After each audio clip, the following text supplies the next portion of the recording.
BNP সব দাবি আসলে জনগণের দাবি মানে বা মানতে বাধ্য হয়, কিন্তু তার আগে অনেক জলঘোলা করতে হয় বা করে তারপরে বাধ্য হয়। দেন তত্ত্বাবধায়ক সরকারের দাবিটাও যখন ছিল 96-এ, বিএনপি মানল না। খালেদা জিয়া বললেন যে শিশু এবং পাগল ছাড়া কেউ নিরপেক্ষ হয় না, এই দাবি মানা যাবে না।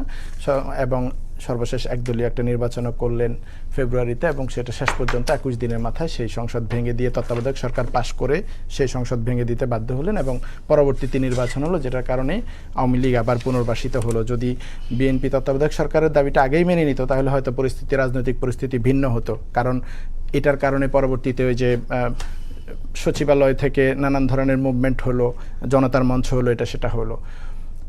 2006-এও কেএম হাসানের বয়স বাড়িয়ে 2 বছর বাড়িয়ে কেএম হাসানকেই তত্ত্বাবধায়কের প্রধান বানানোর জন্য গো ধরে বসে থাকলেন, অথচ কেএম হাসান না হলে আরেকজন যিনি জিয়ার মোদাসির হতেন, তিনি একজন ভালো মানুষ, হয়তো ভালো একটা নির্বাচনে আমরা উপহার পেতাম। কিন্তু এই যে ভুলটার কারণে পরবর্তীতে একটা নানান কেওয়াজ হলো, রাজনৈতিক সংঘাত সংঘর্ষ হলো, শেষ পর্যন্ত কিন্তু এটাও বাস্তবায়ন করতে পারলেন না, কেএম হাসানকেও বাস্তবায়ন করতে পারলেন না। শেষ পর্যন্ত সেই পথে গেলে 11 গেল, এবং একটা লম্বা ফেসিবাদের কবলে আমরা পড়লাম।